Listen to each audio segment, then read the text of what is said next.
Olá, Ayrton Senna. Bom, esse é um nome que para muita gente significa velocidade, genialidade e, claro, infelizmente, tragédia. Hoje a gente vai mergulhar na história desse piloto que, sem exagero, mudou a Fórmula 1 para sempre. E tudo isso culmina naquele fim de semana que acabou redefinindo o esporte. Para a gente começar a entender essa história, a gente tem que olhar para essa frase. É de arrepiar. Essas palavras foram do próprio Ayrton Senna, menos de 24 horas antes dele mesmo morrer. Ele tinha acabado de testemunhar um acidente fatal na pista, sabe? Estava em choque, e mal sabia ele que aquilo era um presságio terrível do que ainda estava por vir. Então, para entender o que aconteceu, a gente precisa voltar no tempo. Vamos lá para o Grande Prêmio de San Marino de 1994, no famoso circuito de Imola, na Itália. Aquele fim de semana ficou marcado de verdade como o mais sombrio de toda a história da Fórmula 1. Foi uma coisa que foi piorando dia após dia. Pensa só, na sexta, o Rubinho Barrichello, que era um novato na época, sofreu um acidente pavoroso, mas, por um milagre, sobreviveu. Já no sábado, a tragédia aconteceu de fato. O piloto austríaco Roland Ratzenberger morreu numa batida violentíssima. E aí veio o domingo, e o mundo inteiro assistiu sem acreditar, enquanto a lenda, o nosso Ayrton Senna, perdia o controle do carro. Mas olha, antes da gente voltar para esse momento, é muito importante a gente entender quem era Ayrton Senna, o que fez dele um ícone mundial. A jornada dele foi uma mistura de talento, assim, absurdo, com uma obsessão quase doentia pela perfeição. Quando o Senna saiu do kart no Brasil e foi para a Europa, o talento dele não só apareceu, ele explodiu. Imagina, na primeira temporada dele na Fórmula Ford 1600, com só 21 anos, ele ganhou 12 das 20 corridas. Foi tipo um recado para o mundo inteiro do automobilismo: olha, tem um cara novo no pedaço e ele é diferente. Muita gente acha que aquela habilidade incrível que ele tinha na chuva era um dom, que ele nasceu sabendo, mas a verdade é ainda mais impressionante. Aquilo foi forjado na frustração. Depois de perder uma corrida de kart na chuva com 13 anos, ele fez uma promessa para si mesmo: isso nunca mais vai acontecer. Toda vez que chovia, lá ia ele treinar. Essa garra de transformar uma fraqueza na sua maior força, isso era a pura essência do Senna. Agora, vamos avançar um pouco no tempo para o auge da carreira dele na Fórmula 1. Foi uma época marcada por 3 campeonatos mundiais e, claro, por uma das rivalidades mais famosas e intensas da história de qualquer esporte. E o grande rival do Senna foi o francês Alain Prost. Era o duelo perfeito de estilos.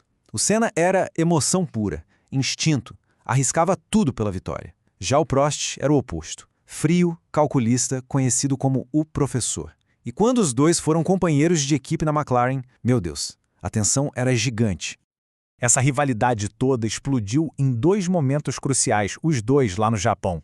Em 89 eles bateram, o Senna até continuou, venceu, mas depois foi desclassificado numa decisão super polêmica que deu o título para o Prost.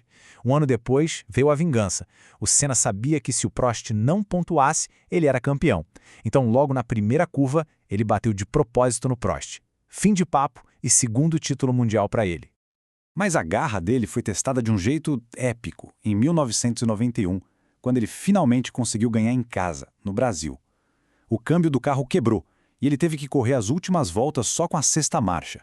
O esforço físico foi tão absurdo que, quando ele cruzou a linha de chegada, ele gritava de dor dentro do carro. Ele mal conseguia levantar o troféu. Foi a vitória da superação. E agora, a gente volta para 1994. Depois de anos de glória na McLaren, o Senna tinha se mudado para a equipe Williams, que era a melhor da época. A expectativa era gigantesca, mas o que aconteceu foi uma tragédia. A pressão em cima do Senna era absurda. Ele não tinha terminado as 2 primeiras corridas do ano. Aquele fim de semana em Imola, que já estava pesado por causa dos acidentes do Barrichello e do Ratzenberger, era a chance dele de dar a volta por cima. Dava para sentir o peso do mundo nos ombros dele. Então, a grande pergunta é, o que de fato aconteceu naquela 7ª volta? A gente está falando da curva Tamburello, uma curva de altíssima velocidade, quase 230 km por hora. E ali o Senna perdeu o controle. A investigação, anos depois, chegou a uma conclusão bem específica. Foi uma falha mecânica. A coluna de direção do carro, que, olha que ironia, tinha sido modificada a pedido do próprio Senna para ele ficar mais confortável, simplesmente quebrou. Quebrou com a pressão da curva. E aí não tem o que fazer. O carro não obedeceu mais, foi reto, direto para o muro. A morte do Senna foi um choque, um trauma mundial. Mas dessa tragédia toda nasceu uma verdadeira revolução. O ponto-chave é que o esporte foi obrigado a se olhar no espelho, encarar a própria mortalidade e mudar completamente. A reação da Fórmula 1 foi imediata e foi gigante. As mudanças foram enormes. Os carros ficaram muito mais seguros, as pistas foram redesenhadas, barreiras novas foram criadas e até o limite de velocidade nos boxes, uma coisa que o próprio Senna pedia há tempos, finalmente virou regra. E qual foi o resultado disso tudo? Bom, esse número aqui diz tudo. Por 30 anos depois da morte do Senna, nenhum outro piloto morreu durante um fim de semana de Grande Prêmio. É trágico pensar nisso, mas o sacrifício do Senna e do Ratzenberger acabou garantindo a segurança de várias gerações de pilotos que vieram depois. E mesmo com a carreira interrompida daquele jeito, os números dele continuam impressionantes. 3 títulos mundiais, 41 vitórias, 65 pole positions, ele foi, sem a menor dúvida, um dos maiores talentos que o esporte já viu. E, anos depois, o legado dele só cresce. Em 2012, a BBC fez uma pesquisa com pilotos e especialistas e o resultado foi esse. Ele foi eleito o maior piloto de F1 de todos os tempos. Aquela dedicação, aquela paixão, virou a régua pela qual muitos outros são medidos até hoje.